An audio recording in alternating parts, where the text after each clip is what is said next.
وآخر دعواهم أن الحمد لله رب العالمين. ان احق ما اخذتم علیہ اجرا کتاب اللہ، بہترین حق یہ ہے جو تم نے لیا ہے، احق ما اخذتم علیہ اجرا کتاب اللہ. یہاں ایک بات کا میں اضافہ کر دوں، کہیں کوئی غلط فہمی کا شکار نہ ہو جائے.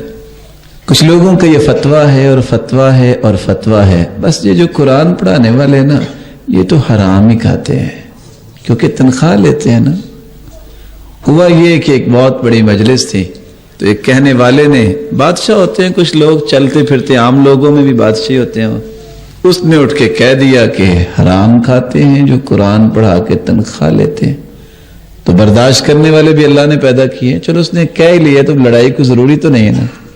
ایک دوسرے اٹھے، انہوں نے کہا جی جو انہوں نے بات کی ہے ویسے تو صحیح کہی ہے، بس میں اضافہ کرنا چاہتا ہوں کہ اگر تو یونیورسٹی میں کھڑے ہو کہ الم تر کیف فعل ربک باصحاب الفیل کا ترجمہ پڑھائیں اور اس طرح چند صورتوں کا اور 40,000 تنخواہ ملے تو پھر تو ہے حلال. لیکن سارا دن مسجد میں بیٹھ کے پورا قرآن پڑھائیں اور 4,000 ملے تو پھر ہے حرام. السلام علیکم ورحمۃ اللہ. آپ بات سمجھے؟ تو میری گزارش یہ ہے کہ کوئی فتویٰ لگاتے وقت امام مالک کی بات یاد رکھا کریں. کہتے تھے میں جب فتویٰ دیتا ہوں میں سوچتا ہوں یہ میں کھڑا ہوں کنارے پہ، فتویٰ غلط ہوا تو جہنم میں گر جاؤں گا، صحیح ہوا تو بچوں گا.